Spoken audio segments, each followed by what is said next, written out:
হিমাংশু বৈশ্য ডাঙৰীয়া, শান্তিয়াস কুজুৰ ডাঙৰীয়া, দুলেন নায়ক ডাঙৰীয়া, বিকন ডেকা ডাঙৰীয়া, অজয় হাজৰিকা ডাঙৰীয়া, অশোক মাহাতো ডাঙৰীয়া, ধ্ৰুৱজ্যোতি শৰ্মা ডাঙৰীয়া, উপস্থিত ৰাইজ, আই মাতৃসকল আৰু যুৱক যুৱতী বন্ধু বান্ধৱীসকল, পোনপ্ৰথমে মই আজি ইয়াত উপস্থিত সকলো ৰাইজকে মোৰ নমস্কাৰ জনাইছো, মোৰ প্ৰণাম জনাইছো। আমাৰ ননৈ চেৰফাং সমষ্টিত আদিবাসী মোৰ ভাই ভনীসকল থাকে, বড়ো ভাই ভনীসকল থাকে, অসমীয়া ভাষী ভাই ভনীসকল থাকে, আমাৰ গোৰ্খা ভাই ভনী থাকে, বঙালী ভাষী ভাই ভনী থাকে, হিন্দী ভাষী থাকে আৰু আমাৰ সকলো ৰাইজে বিজেপিক ভাল পায়, হয়নে নহয়? ভাল পায়নে নাপায় বিজেপিক? আৰু যোৱাবাৰ আমি এই নিৰ্বাচনত ননৈ চেৰফাঙৰ পৰা 2372টা ভোটত আমি জয়লাভো কৰিছিলোঁ আৰু লোকসভা আৰু বিধানসভা নিৰ্বাচনতো ননৈ চেৰফাঙৰ ৰাইজে সদায় বিজেপি দলক ভোট দি আহিছে। তাৰ বাবে মই সকলো ৰাইজক ধন্যবাদ আৰু কৃতজ্ঞতা জনাইছো। শ্ৰদ্ধা ৰাইজ, আমাৰ সন্মুখত দুটা ডাঙৰ নিৰ্বাচন আহি আছে। এটা নিৰ্বাচন হ'ল বিটিআৰৰ, মানে কোকৰাঝাৰত চৰকাৰ কোনে বনাব, আৰু এটা নিৰ্বাচন আহি আছে দিছপুৰত, আমাৰ দিছপুৰত চৰকাৰ কোনে বনাব। তাৰমানে অহা কেইটামান দিনত প্ৰথমে বিটিআৰ, তাৰ পিছত আমি বিধানসভা ইলেকশ্যনত ভোট দিব লাগিব। এতিয়া বহুত মানুহে মোক কৈছিলে যে বিটিআৰৰ ইলেকশ্যনত বিজেপিয়ে অকলে খেলিব লাগে, পদুমৈচিনত খেলিব লাগে। মই আজি আপোনালোকক ইয়াতে সুধিব আহিছো, বিজেপিয়ে পদুমৈচিনত ইলেকশ্যন খেলিব লাগে নে নালাগে? পাক্কা লাগে? একদম। আজি আমি ননৈ চেৰফাঙত অহাৰ আগতে মই খৈৰাবাৰীত গৈছিলো আৰু ভেৰগাঁৱত গৈছিলো। কেইদিনমান আগতে মই ওদালগুৰিত আহিছিলো, মুদৈবাৰী, হৰিচিঙা আৰু খালিন্দুৱাৰ সমষ্টিত ৰাইজৰ লগত মই কথা পাতিছিলো। তামোলপুৰত গৈছিলো, দৰঙাজুলি, নাগৰিজুলি, শুক্লাই চেৰফাং। তাৰ পিছত মই বাক্সাত গলো, মুছলপুৰ, মথনগুৰি, চিৰাঙত গলো, সুবাইজাৰ, আমাৰ থুৰিবাৰী, মানৱ চেৰফাং। যোৱাকালি মই কোকৰাঝাৰত গৈছিলো, দতমা আৰু আমাৰ ফকিৰাগাম সমষ্টি। চবতে মই সুধিছো যে বিজেপিয়ে কাৰোবাৰ লগত ইলেকশ্যন খেলিব লাগে নে অকলে লাগে? চব ৰাইজে মোক কৈছে যে অকলে বিজেপিয়ে ইলেকশ্যন খেলিব লাগে। ঠিকে কৈছো নে নাই? ঠিকে কৈছো নে নাই?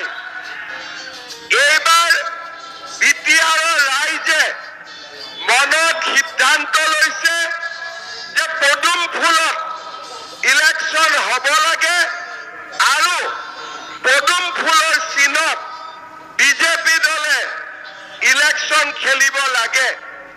যোৱা 7 দিনত মই বিটিআৰৰ 15-16টা সমষ্টিত গলো। ৰাইজৰ ইমান উৎসাহ ভাবিব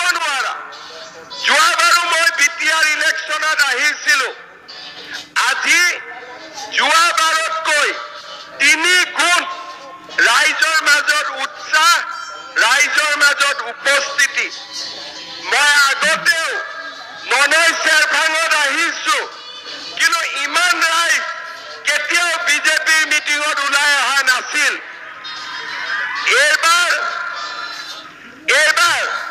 মোক এজন জাৰ্নেলিষ্টে সুধিলে স্যাৰ বিজেপিৰ বঁটা বলিছে নেকি মই বোলো বঁটা বৰা নাই সুনামি আহি আছে এইবাৰ বিজেপিৰ সুনামি আহি আছে কিহৰ কাৰণে যোৱা 5 বছৰত ৰাইজে বিজেপিৰ চৰকাৰ দেখিলে দিছপুৰত বিজেপিৰ চৰকাৰ হ'ল আৰু আমাৰ মোদী ডাঙৰীয়াই বিটিআৰ চুক্তি কৰিলে মই মুখ্যমন্ত্ৰী হলো মোক মোদী ডাঙৰীয়াই সিএম হোৱাৰ পিছত তেতিয়া কোভিড চলি আছিলে মই মোদী ডাঙৰীয়াক গৈ লগ কৰিলো প্ৰধানমন্ত্ৰী ডাঙৰীয়াই মোক ক'লে যে Himanta Who really owns the right to song Brown Rang?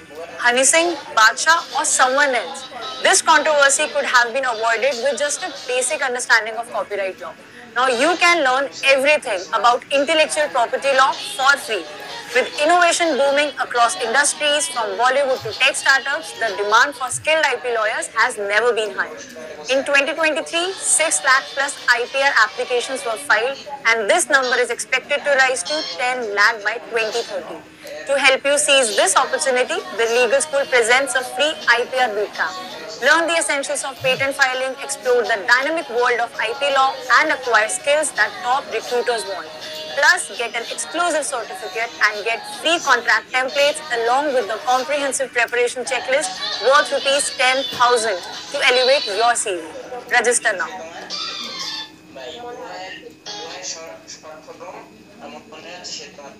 UPSC की तैयारी करनी है तो करंट अफेयर्स करने ही पड़ेंगे करंट अफेयर्स करे बिना यूपीएससी आप क्लियर नहीं कर सकते करंट अफेयर्स के साथ ऑब्वियस प्रॉब्लम ये है कि there is no boundary there is no fixed source for it obviously it can come from newspaper it can come from PIB it can come from CRS report it can come from multiple sources we don't know कहाँ से पूछेंगे वो क्यों पूछेंगे exactly क्या पूछेंगे but we know कि वो पूछेंगे we know that current affairs में से पूछा जाएगा अगर current affairs का solution चाहिए and if you are a serious UPSC aspirant you should definitely and without a second thought join the UPSC current affairs program which is entirely free which is what exactly we have done you will get notes you will get editorial analysis and you will get videos you don't need anything else बस एक consistency चाहिए आपको और एक you need to have blinders on and you need to have a discipline in you that allows you not to fall into FOMO. So that program is free and you can join and it will serve as a solution to the entire current affair equation problem of your UPSC preparation.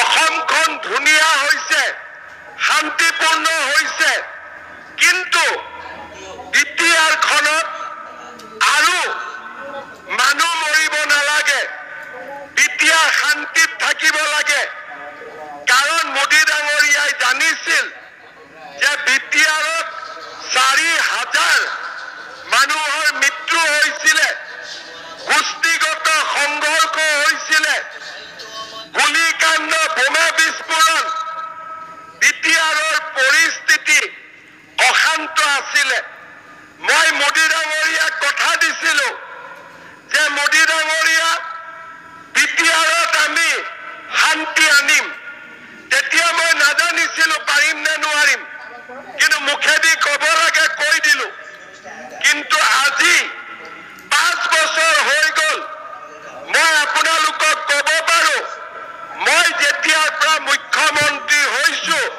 বিটিআৰত এজনো মানুহ মৰিবলগীয়া হোৱা নাই এটাও গুলীকাণ্ড হোৱা নাই এটাও বোমা বিস্ফোৰণ হোৱা নাই আজি বিটিআৰ শান্তিৰ বিটিআৰ এই বিটিআৰত সকলো জনগোষ্ঠীৰ ৰাইজ আজি একেলগে আছে ৰাস্তা ঘাট স্কুল কলেজ আজি আমি বিটিআৰৰ ৰাইজক আগুৱাই লৈ যাবৰ বাবে চেষ্টা কৰিছো আৰু বিটিআৰ আজি শান্তিত পৰিণত হৈছে আজি আমাৰ মিটিঙত